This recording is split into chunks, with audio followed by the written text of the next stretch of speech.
And by the way, your picture is much better than it was. Yeah. Hey, folks, I'm Bob at Canada's Boxing Channel, and with me today is... I'm Lee from Inside the Distance. Some of you may know me, some of you may not, but if you follow Bob, I'm sure you'd have probably heard me, talking about Friday Conversation Watch. And what we're trying to do today is we're trying to do a collaboration, and we've had technical issues. Hopefully those technical issues are being resolved, and we'll be able to get good copy on at least one of our channels. If you've not subscribed to Inside the Distance, please do. And if you've not subscribed to Canada's Boxing Channel, please do. I don't know. we never did come up with an agenda because we were effing about with the technical issues. Yeah. So Well, the only thing that's in my mind on the Ben Eubank fight, well, that was. Yeah. Okay. Yeah. Conor Benn and Chris Eubank. Now, controversial figures in British boxing. What do you think about the first fight, and what do you think about the rematch? And I'm going to sit back and listen. Well, look, when the first one was announced, well, we're not talking about the failed PED test, the global thing. We won't talk about that. But a lot of people didn't like this fight. They said it was a gimmick. They said it was only happening with conflict of fathers, which is true. But a lot of people said we don't care. We're not going to watch it. A lot of people sort of shit all over it. Didn't like the idea of it at all. I said from very early on, I was all over it. I thought it was great. I always thought it would be very good fight, and I always thought it would do huge numbers, which it did. A lot of people didn't agree. The fight came along, and although it wasn't the greatest display of the fine art, and it wasn't one of the purest, it was probably one of the most entertaining fights of that year for me. I think the event was wonderful. The fight was wonderful. And then it was a very hard-fought contest. After the fight, a lot of people said, we don't need another one. We don't want to see another one. It doesn't warrant another one. Because a lot of people seem more focused on the egg stuff and all that kind of stuff. That didn't really do anything for me. Didn't need that. Didn't interest me. The fight itself was great, and I just think it'll be round 13. I think this will be as big. I don't think it needs the antics in the build-up and press conferences. I honestly think it sells itself. A lot of people disagree. A lot of people say, oh, what are they going to use to sell this one? They'll use the first one to sell this one, in my opinion, and that's all you need. Now, who do I think will win, and what do I think the result will be? After the first one, for me, there was Conor Benn, who fought with great bravery and intensity, but technically was too overawed by the occasion, wanted to take Chris Eubank's head clean off, didn't use any skill really, launching attacks from the outside, led with big overhand right hands without bringing his feet in. I think Conor Benn can be a lot better. I don't think Eubank can be any better. Does that mean Ben will win? No, because Eubank is still an actually bigger man. But I think if there's improvement from either man, I think Conor Benn's the one who can make the improvement. I think there's a lot of room. Eubank, I'm not so sure. Plus, the effects of that fight, the effects of making the weight at his age, which he struggles with, can he raise his effort to that? Can he physically produce that all over again? I'm not sure. Yeah, I think that's a very fair point. I must say that on the first fight, I was cheering for Chris Eubank. But I have to say that the first fight kind of sort of made me like Conor Benn more. Now, I know that he's been accused of drug cheating, but I'm going to set that aside for the moment. Based just on his performance, that first fight made me a little bit of a Conor Benn fan. And I have to say that when I saw the press conference for the second fight, I also thought that Conor Benn seemed to have matured. Maybe that sounds a bit sort of patronizing, but he did seem to have matured a little bit. And I also thought it was interesting that both he and his father acknowledged that he was too emotional in the first fight. Like he just wanted to go out there and just beat the living whatever out of Chris Eubank Jr. So I also think, I think I agree with you that there's more upside to Conor Benn. He's got more room to improve. Whereas I thought Chris Eubank put on a great performance, but he was totally done. He was on his chin strap at the end of it. And I'm not sure if he can do an equal performance again, let alone improve upon it. So this time round, I would be putting, a little bit of money on Conor Benn to win. I mean, there is a lot of people say that that if you look at the first fight and you look at the fact that Ben was that bad, and it's quite obvious to see that he was just going out and pour his hair up trying to take himself. That was plain for all to see. If you look at the technical stuff he did, that was obvious, and there's room to repeat that. A lot of people will say even if he can do that, he still won't get any closer to getting rid of Chris Eubank because he is so much bigger. Eubank probably punches harder in a relative sense because he's a bigger man. If you look at how close Conor Benn got, I wouldn't say he got close to stopping him, but he did hurt Eubank on a number of occasions. Yeah. Or let's say his legs were a little bit shaky, his equilibrium was gone a little bit. So he wasn't far away, was he? And he was technically quite poor, and he wasn't far away. I must say, towards the end of the fight, the last couple of rounds, his size did really start to tell for me. Ben lost, I think, the last 2 rounds quite heavily, and it looked like the bigger man being on the score at times. There was one element of this fight that made me not want to see it again, and it probably was those last 2 rounds when Conor Benn was really taking some big punishment. And it really did look like a bigger man having to take being on a smaller man. But in terms of just a fight, I don't know how you do it. Anybody just not really. I know the purists and the elitists, the snobs, if you like, but this is not for them. That's absolutely fine. But deny the entertainment, but you can't deny the entertainment. Yeah, like I don't consider myself to be a really good judge of boxing, like technically, I like to watch a good scrap. So from that perspective, it was super entertaining. I mean, no, it wasn't Shakur Stevenson level of technique, but on the other hand, I am just a fan. I've been a fan for, well over 50 years. Yeah. And, for me, it's just like 2 guys going at it was a really enjoyable thing to watch. And I honestly, that's the kind of fight that I appreciate more than sometimes watching a really, really technical chess match type fight. Yeah. I know that makes me a little bit of a Philistine, but it's the kind of fight I like to watch. Yeah. Same. My favourite fights of recent times have probably been Dana and Bivol Beterbiev. And you've got 2 extreme ends of the scale. You've got polar opposites. Yeah. You've got the very, very highest echelon, and a fight in which, other than from a technical point of view, that it wasn't action packed. Neither of the Beterbiev ones. The second one was a little bit more, but neither of them were wars in that sense. But they were just informing you on the edge of the seat. It was the appreciation of what you were seeing. But that and Ben Eubank were, for me, my standout, points of recent times of just pure enjoyment for totally different reasons. So it's a bit like you talk about movies, and everyone loves a great work of art, shall we say, but then we all have a good popcorn action Lady Brain film every now and again, don't we? We get for sure. Yeah, like I saw Where the Crawdads Sing, and that's a really interesting kind of film. Yeah. But I also like to watch Heat. Yeah. I mean, Heat is it's a great movie with tons of really accurate gunplay. Yeah. And it just depends what kind of mood you're in, right?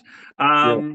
But I think you're right that the Beterbiev Bivol is one sort of bookend, and Conor Benn and Chris Eubank Jr. is the other. By the way, on Beterbiev Bivol, do you think they're ever going to have that third rubber fight? Like, it seems that Bivol is, not that interested. Well, there was Beterbiev said to him afterwards. So it was at the press conference for the second fight, where Beterbiev said, "If it would have been the other way around, you wouldn't have given me a rematch." So this may have proven the case that, or was it? Yeah. Or was it Bivol that said that? one I of them think it was alluded to the fact Beterbiev. that had they won, they would have granted the rematch. Yeah, so I think Beterbiev said it about Bivol. And Yeah, he I think said, you're if right. you'd have won, you wouldn't have given me the rematch. And if we don't get this rematch, it'll bear out that point. I think we will. I think the money is probably better for those two facing each other than it is anywhere else. I wanted this to happen. I wanted them to have a longer break. I wanted them to have a good break before the third one. Not so long in ages Beterbiev out, but long enough that we get the best of both. Yeah, and of course, Beterbiev is beginning to age out. Although, I mean, he's a machine, right? Yeah. But Father Time waits for nobody. Yeah. Hopefully, those two guys can get it on. I'd like to see a trilogy. And I would be. I don't really have a dog in the fight. I think I would be cheering a little bit for Beterbiev, but not really. I'm pretty neutral on it. Yeah, I mean, I'm a massive fan of both. They're both extremely different. I picked Beterbiev for the first one. I thought it was very close. But after seeing the first one, I picked Bivol for the second one. You can go back to what the predictions, but it was very obvious to me that. What was the fight was it we had recently with Canelo and Crawford? It was obvious to me that Bivol just had more tools to rely on. There was more he could do. But Beterbiev is a genius at what he does. A lot of the stuff he does is very subtle, very understated. But there is an element, one dimension about it, where Bivol has a bigger bag of tools. Ironically enough, the change that Bivol made led to him losing the first half of the second fight, and then it was down to him to change again because Beterbiev had sort of already planned what he was going to do to counter Bivol's changes. Yeah. So he had to change it. He had to go into the fight differently in the first half of the fight than the first fight, and the second half of the fight had to do differently again, and he had to speed up the fly. Brilliant. But yeah, I hope we see the third one. Yeah, I mean, like I say, I'll be cheering a little bit for Beterbiev, but honestly, I don't really care. But it's like you just mentioned Canelo and Crawford. I actually picked Crawford to win, so I was like, I know you did. Yeah, we were like the only guys on YouTube who were picking him to win. For the same reason, unless Canelo had just been fighting to the level of his opponents for the last few years, it was obvious that Crawford, and I said it all along, I said that the size wouldn't be that much of a factor, because if you look at Crawford in between fights and his natural weight, he probably lost a few pounds to make 168. So I never thought the size was going to be a massive difference. I never thought Crawford would stop Canelo. Canelo probably having the best chin in world boxing, and but again, I just thought Crawford had more tools. Canelo would sold a few hit tools over time and only left a couple in the bag. Where Crawford had been accumulating tools, and that sort of showed for me. And that was why I see the same reason you picked Crawford as well. Yeah, and it is. And Crawford actually boxed beautifully that night. Yeah. Like, he did everything right. Yeah, and happened tonight, really. Yeah. Yeah, it was like that was actually a really good fight. I mean, I enjoyed it more than I thought I was going to enjoy it because, there's so much hype. And quite often when you have so much hype, it's kind of like, well, meh. But I really enjoyed it. I thought it was a really good fight. Yeah, I liked it very much. I think it was, it kind of played out exactly as it should have done, because for us to get a textbook Mexican war, we've only got one Mexican, granted. But you needed Crawford to accept standing in front of Canelo all night and training all night, which he's not going to do correctly. It would mean you have to have a Canelo with enough left to have an output where he can fight for 3 minutes every round. He can't do that. So we were always going to get that fight, weren't we? The one that we got. Yeah, no, absolutely. But Crawford was very lucky later on that night. He was arrested at gunpoint. Oh, really? Did you see that on the news? No, I didn't know. Yeah, well, he was driving his car around apparently erratically, and he was pulled over by I guess it was Omaha cops. Yeah. And they saw a firearm on the front seat. Yeah. They drew down on him. It could have ended really badly. Thankfully, it didn't. But he took his on the front seat. What was that? Did that count as open carry on the front seat? Yeah, I guess so. Yeah. But hey, another fight that that I did a video on a few days ago, um, and I know this is it's going to pit one of Britain's most popular fighters against the Russian Bond villain, Yeah, Dave Allen, yeah, and yeah, Arslanbek yeah, Makhmudov, the yeah, Russian Canadian. yeah. I he boxes out of Montreal, but I don't know if he's a Canadian citizen or not. But it doesn't matter. So there is What do you think of that fight? some national pride in this one for you, then.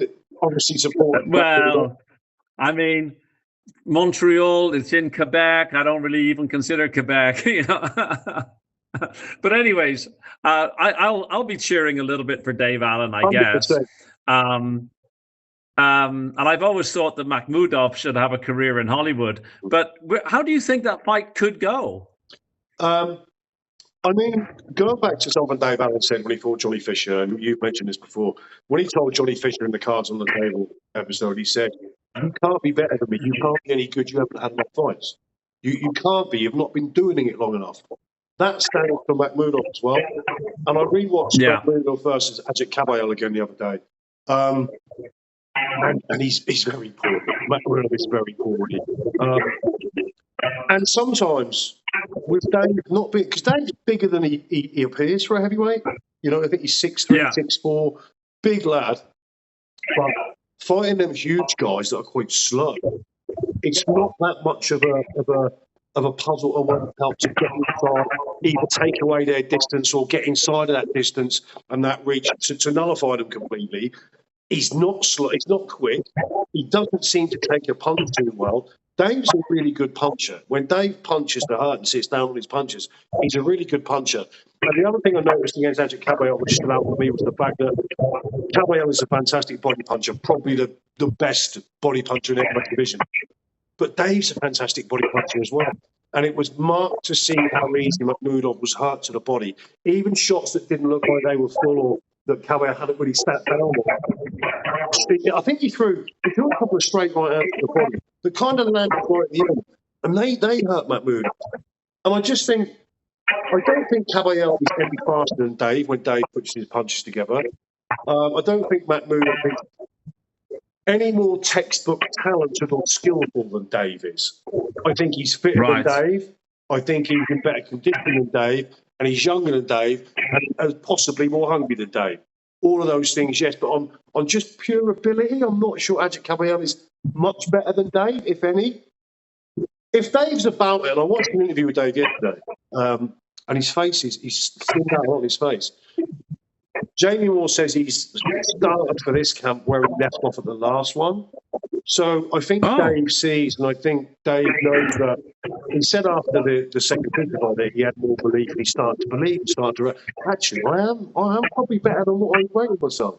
And he underplays himself all the time. But so other than all the physical, the advantages that Makhmudov has, he could win. And we've seen Dave quit against, Fraser Clark.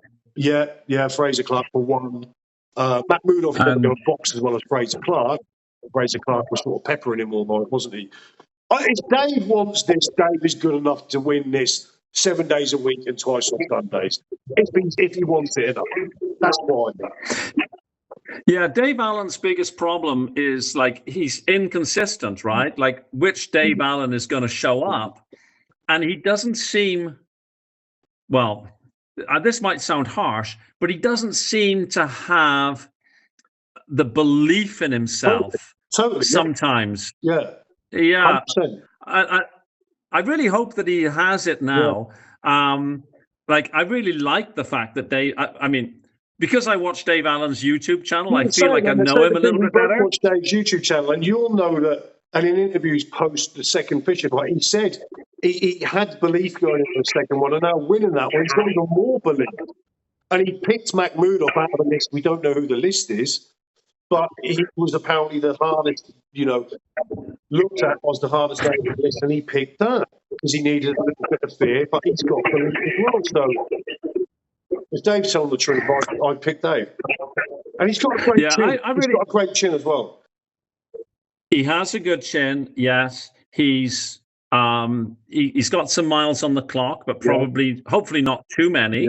And he's been in with better opposition than Makhmudov. So I think unless Makhmudov can unleash some real bombs and stop Dave, I think Dave's got the boxing ability, the nous. And there's also one very big factor as well for Makhmudov is that Makhmudov before that Kabayel fight was undefeated and believed he was a monster. Now he's been hurt, he's been stopped. How badly is that going to affect Makhmudov when Dave lands for the first time on the chin hard or to the body hard and Makhmudov gets hurt again? He's lost once now. Yeah. His belief will be shattered to a degree. See, it's always easy to lose the second time when it's the first time. So he's now. But he's lost. He's lost twice. Oh, he's lost twice. He lost against Vianello. Oh yes, yeah, of course he did. Yeah. So he's that aura of invincibility, the Ivan Drago kind of thing is gone, right? Yeah, definitely. And if it's gone outwardly to us, you imagine how much it's gone for him. Yeah, no, that's exactly right. Whereas Dave Allen is like he knows his own vulnerabilities. Yeah. So I think that could be a really good fight. Yeah. I'm actually looking forward to that fight. I think the other thing for Dave as well is that a lot of his wins, he's kind of just said, not tonight, not for me. He ends war to a lot of his fights, and that says something also that you could say you're a quitter. But a lot of his fights, he's not been beaten in the way that Makhmudov has. He's elected to, and you can have it. I'm going. It's that type of thing.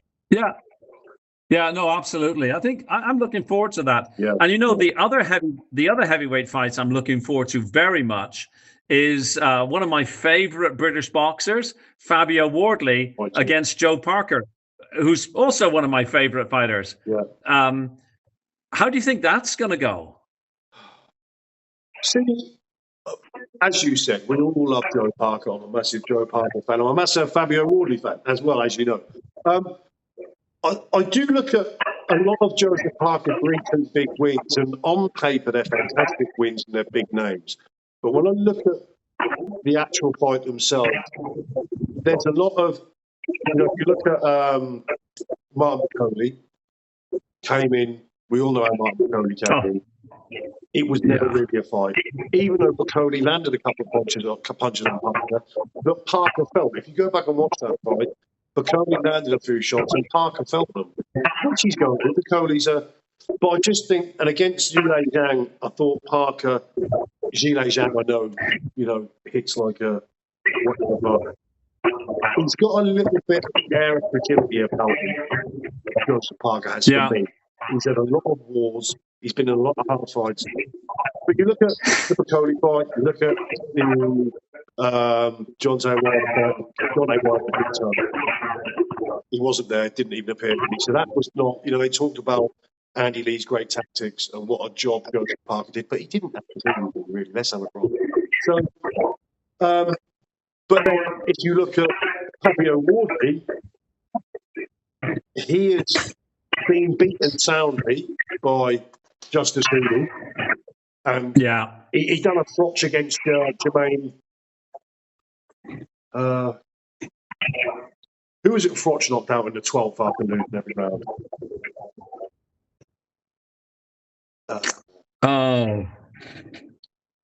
Brain fart.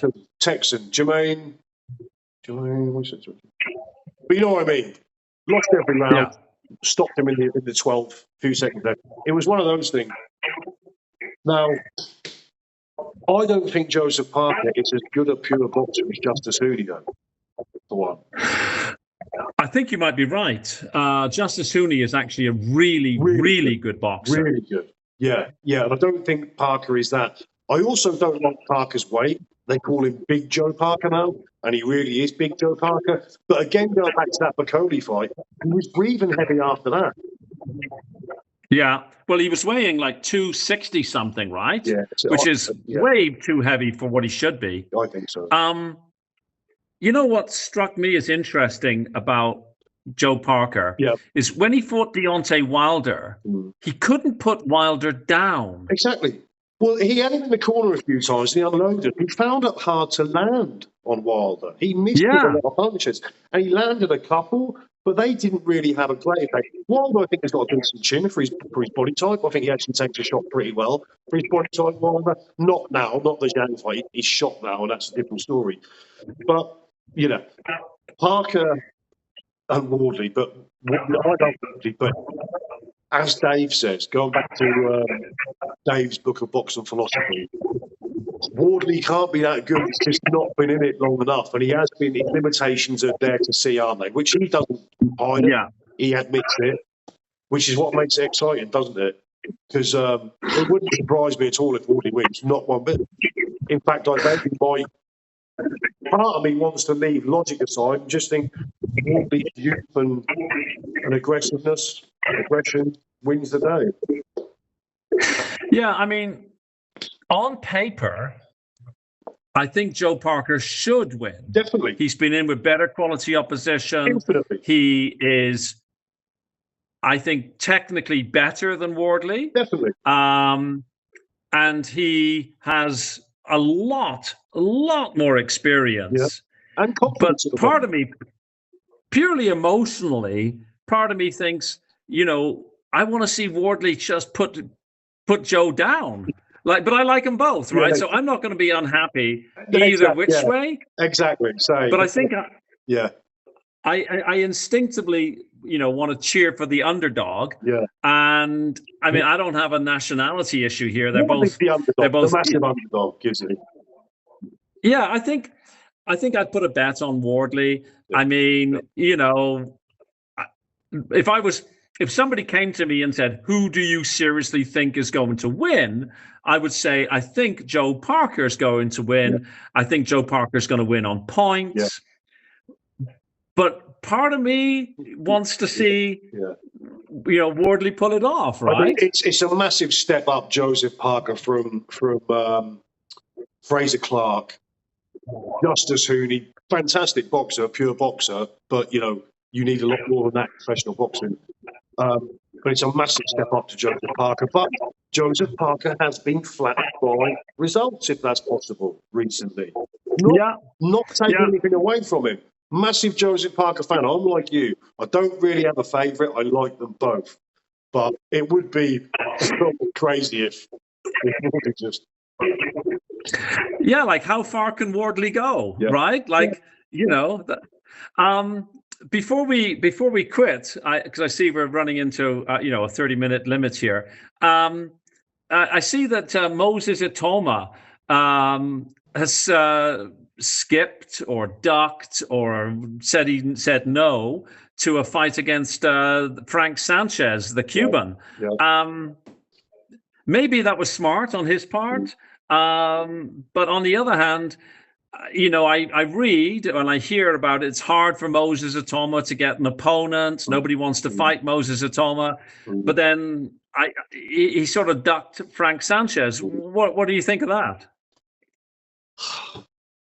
They must have. I really don't know what all the reasons are.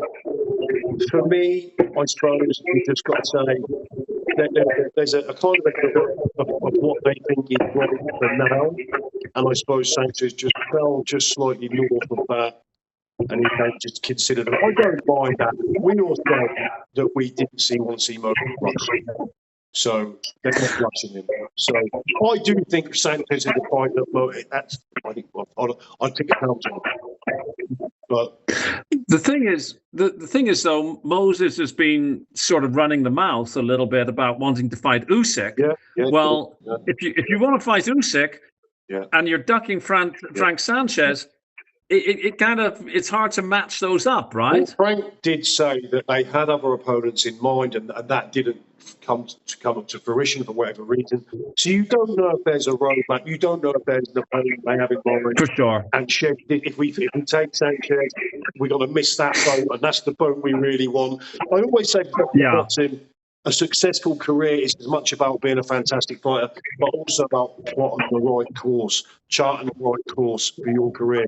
That's almost as important. And Frank Warren can definitely guide him, right? Definitely. That is, whatever you want to say about Frank, he doesn't really get heavyweight career that wrong, does he? No, he doesn't. He gets them right. Yeah. It just does look a little bit like it's not good publicity, maybe. For those people who say that Moses Itama is all hype, they will look to this and say, "See, that proves it." Yeah. But I hear you. I hear what you're saying. I don't know how good Moses Itama is. I'd like to see him in with live dogs. Yeah. And maybe we'll find out one day. I mean, we could. It's there to see how talented he is, how good technically he is. That's there to see. That doesn't always mean that's going to equate itself to a really, successful star career, does it? It doesn't. All the talent in the world doesn't always mean you're going to do it. We can see that. Well, he's got all the tools. What we can see, we don't know about the gut check yet. We don't know about the chin. But from what we've seen, all the boxes are ticked so far. But we will see. I'd like to see him in with. I wanted to see him in with Filip Hrgović, but Hrgović has declined that. I'd like to see him in with David Adeleye. I think he would beat David Adeleye, but David Adeleye would come to fight, and he would. But I think they're trying to repackage Adeleye at the moment, and I don't think they want to do Adeleye again, because that would kind of he'd be game over, wouldn't he? Where he's still got enough to be sort of repackaged and put on a pathway. Hrgović was my choice. Franklin, I think, is a good fight. Hrgović is the one I want. Yeah. Yeah, that's what I wanted as well. Because if Moses could beat Hrgović, then that to me would say, "Oh, right, he is the real deal." Yeah. So. I mean, the thing with Hrgović is quite strange to see. The fact that we've both said that, we see Hrgović as kind of a gatekeeper now already in his career. Yeah, exactly. He's not really that sort of elite level contender. No, he's the level gatekeeper. He's a very strong gatekeeper. Yeah. Like if you can get past Hrgović, then you're talking. If you get past Hrgović, you can basically have a shot. Oh yeah, I would agree. Yeah. I would agree with that. Yeah, 100%. Yeah. We got a few seconds left. I hate to mention it. Jake Paul and Tank Davis. It's not boxing. What the fuck is that? I don't know what kind of world this works in. The sort of press conference where they stood there and Jake was getting. And Tank had a look on his face and an expression that I'm not sure he realises what's going on yet completely. It's just bizarre, absolutely bizarre. If we thought Tyson Fury was bad, I mean, but a lot of people are picking Tank to stop it with. Well, I mean, I don't even know what to say. I don't know if I should cover it on my channel. I don't know. I just don't know. I mean, is it as weird as James DeGale in BKFC last week? Yeah, I didn't cover that. I just thought at some point I can't talk about things. It's like I'm going to like somewhere. Because I'm not interested, right? So if I'm not interested, I can't. I don't know if people who subscribe to my channel are interested. I don't know what sort of numbers that will do, because Tank isn't a Mike Tyson name. But what I mean is, no, he's not. He's certainly not a crosser. He's not a household. Tank is still is almost a trade fighter. He's not not many casuals know who he is. So I'm not sure what sort of numbers that does. Probably huge, but I'm not going to watch it. You're not going to watch it. I'll the highlights on YouTube the next day or whatever. Yeah, same here. That'll be as far as I go.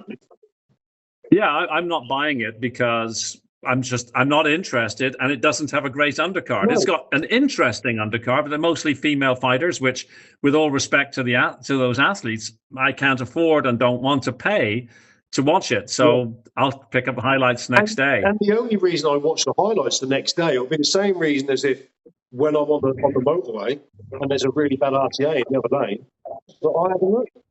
It's just that. Yeah, It's that morbid, you rubberneck. that Yeah. freak, that innate thing in humans that we want to see something really obscene and nasty, and that'll be the same thing when I watch the highlights of. You know, like if I'm watching Jake Paul, I want to see Jake Paul and like Francis Ngannou or something like that, right? Attire. Oh, that would be like watching a public execution. But what a joyous event that would be. And I would pay to see that. I'm not taking away what Jake has done for the women's game and the money he's paying with women's fighters. You know, that's great. Oh, as a promoter, it's fabulous. Yeah. Anyways, my friend, let's shut this down. Yeah. Please subscribe to both of our channels, but Inside the Distance, Canada's boxing channel. It's been fun. Lee, it's always good to chat with you, man. Thank you, sir. Thanks for having me on. We'll catch you on the next one. Cheers, Bye-bye. brother. Bye, everyone. All right, I've saved that recording. I'm going to see if it all works now. And hopefully it has.